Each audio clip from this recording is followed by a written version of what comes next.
Olá, bom dia a todos. Hoje estaremos realizando o trabalho da professora Fernanda Fernandes e estaremos entrevistando a psicóloga Adriana. Este trabalho será feito em formato de podcast, ao qual realizaremos algumas perguntas e a Adriana responderá.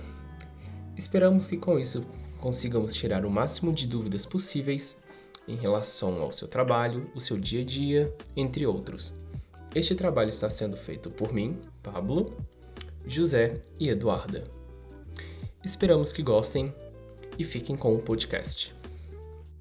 Bom dia, é um prazer poder participar dessa oportunidade de apresentar um pouquinho o meu trabalho, como foi que eu vim desenvolvendo algumas técnicas que hoje eu acho importante para a relação com os meus pacientes e os meus grupos. Meu nome é Adriana Brumana, sou psicóloga clínica. Em qual área profissional você se especializou e por quê? Estou num processo de especialização em geriatria, que é um grupo que eu gosto muito de poder trabalhar a oficina da memória. E dentro desse grupo eu tenho descoberto outras oportunidades, como contar histórias, poder participar de um novo olhar para essas pessoas que estão em situações hoje longe da família. E a psicoterapia, que é a psicoterapia que hoje a abordagem que eu trabalho é psicanálise. Gosto muito, tenho uma transferência muito grande pela teoria de Freud e também me apoio na gestão da emoção. Então, estar hoje dentro de um consultório ou numa roda de conversa, para mim, é muito gratificante enquanto profissional, enquanto psicóloga atuante no mercado hoje de trabalho.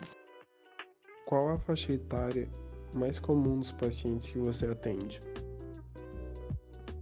Trabalho atualmente hoje com adulto, crianças, adolescente e grupos da terceira idade. Como é o dia a dia em sua profissão? O meu dia a dia como psicóloga, ele iniciou com trabalho voluntário.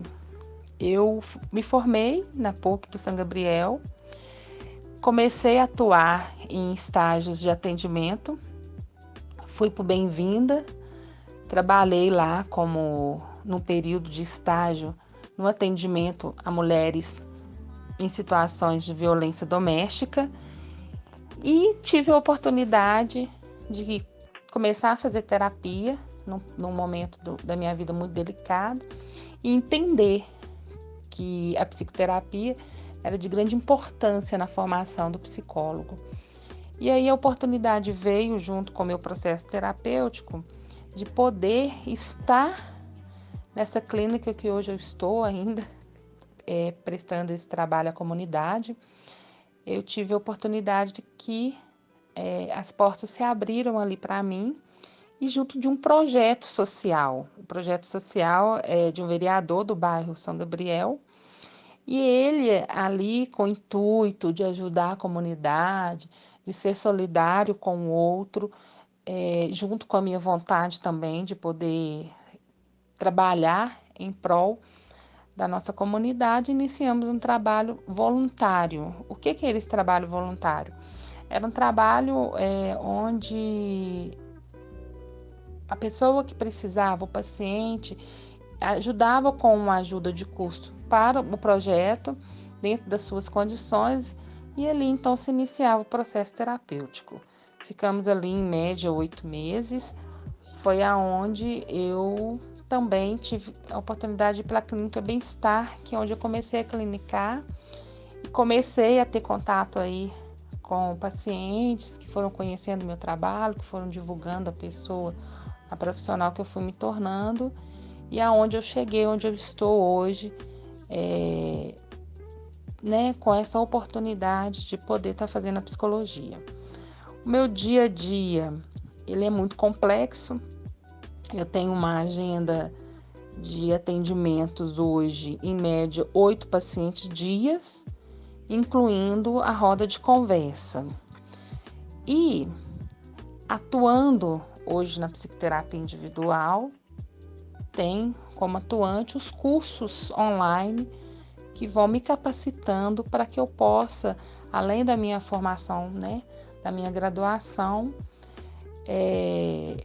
eu vou buscando esses cursos em prol de uma qualidade, de um entendimento, de estar presente ali como profissional de qualidade para esses pacientes que ali buscam esse atendimento. Quais são os maiores desafios em relação ao seu trabalho? Para mim, um dos meus maiores desafios na minha profissão atual como psicóloga é separar a psicóloga, a profissional, da Adriana, dos seus outros papéis sociais. É interessante que quando eu estou fazendo uma escuta e vem um pensamento que eu identifico, olha, esse pensamento é de um julgamento, esse pensamento não é da profissional, e lidar com esse pensamento e com essa escuta é um desafio constante. A gente tem o hábito de um pré-julgamento e o intuito não é esse. O intuito é ver o sujeito dentro da sua história, compreender como que ele tem lidado com as suas questões pessoais, lidado com seus pensamentos, lidado com as suas emoções, como que foi a formação dessa pessoa na família, como que ele se sente, quais são os papéis que ele dá conta de atuar. E isso é um desafio muito grande, porque eu estou dentro desse processo. Eu sou mãe, eu sou esposa, sou filha, eu tenho os meus papéis atuantes. E por ter experiência, é de grande importância que eu tenha teoria e que eu saiba aplicar essa teoria junto com a minha escuta. Então, para mim, o desafio constante é buscar esse pensamento, é buscar esse direcionamento de olhar e ver qual fase que a pessoa está, né? Quem está falando ali, que tipo de pensamento é aquele, e trabalhar com o sujeito ali, essa descoberta do eu, né? Do sujeito eu dentro da ação. Quais são os seus autores e teorias psicológicas favoritas? Atualmente, eu leio muito Freud, gosto de poder estudar essa proximidade, essa riqueza que Freud nos deixou. Gosto muito de Augusto Cury, gosto da maneira que ele vivencia a relação com a emoção, a relação com o outro. Gosto desse olhar dele, que é essa gestão da emoção. Acompanho muito ele nos cursos que ele administra, dentro do Instagram, dentro de todos os canais aí, porque eu acredito na visão dele enquanto psiquiatra, enquanto profissional da saúde mental. E, como eu disse, vou buscando referências aí a outros autores que vão complementando esse saber. Mas é de grande importância, como eu menciono sempre, é a teoria, como que você usa aí essa base, essa informação na sua construção enquanto profissional. Como é a aceitação e a recepção dos pacientes e dos seus responsáveis em relação ao conselho e às ajudas de um psicólogo? São boas? A aceitação e recepção dos pacientes ou de seus responsáveis em relação aos conselhos e a ajuda de um psicólogo são boas? Isso é muito subjetivo. Cada sujeito ele vai ter uma relação com o seu terapeuta. E é de grande importância que o terapeuta consiga, dentro dessa relação, estabelecer princípios éticos, princípios de um processo terapêutico. Durante a minha construção como terapeuta, eu tenho percebido que muitos dos pacientes, eles têm procurado no seu terapeuta um significado além de um cuidado da sua saúde mental. E é de grande importância o manejo desse profissional para que esse paciente consiga perceber que ele é responsável por gerir as suas escolhas, que ele é responsável em fazer ir acontecer situações desagradáveis ou agradáveis, o poder de gerir o seu pensamento, de construir e desconstruir pensamentos. Essa relação que ela é constituída entre o terapeuta e o paciente, ela se apresenta de diversas formas. Isso depende muito de como que o terapeuta vai conduzir o seu paciente. Eu já tive pacientes que tenho feito trabalho espetacular, trabalho onde você faz uma avaliação do início de como o paciente ele chegou ali e como ele está. E teve pacientes que não tiveram essa transferência, não tiveram uma boa aceitação pela pessoa que eu me apresentei enquanto terapeuta. Então, a relação do terapeuta com o seu paciente, ela é muito subjetiva. Isso vai muito da necessidade desse paciente, de quais são as suas expectativas, como que ele idealiza as suas fantasias, e falar se são boas, se são ruins.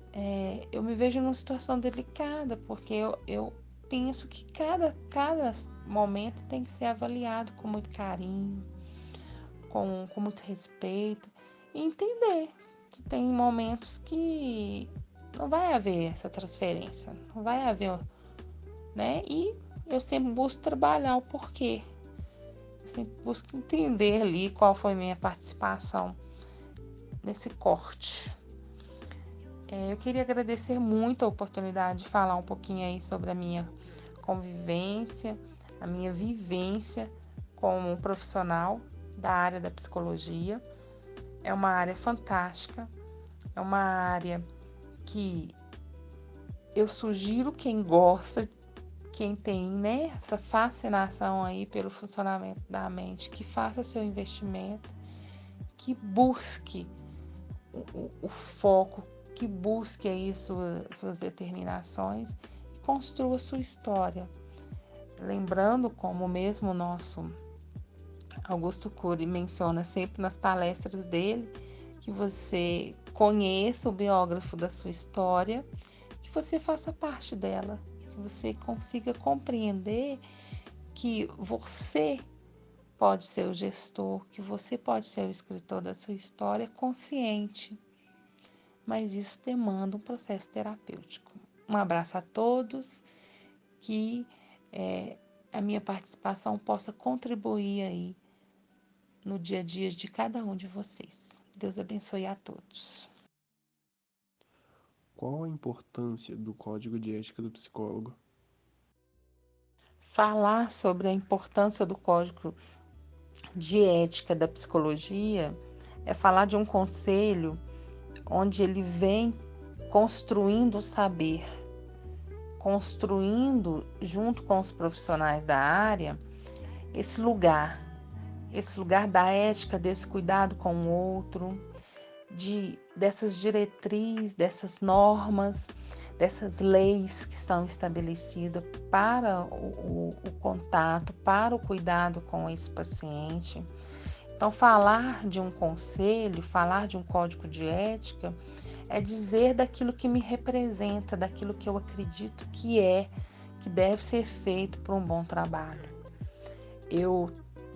Sempre que eu faço uma entrevista com um possível paciente por um tratamento, eu falo desse código de ética com ele.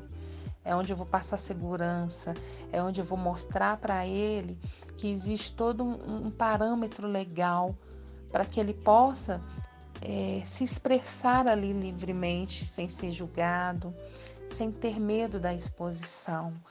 E isso, na minha visão, é de grande importância, que o meu paciente se sinta resguardado.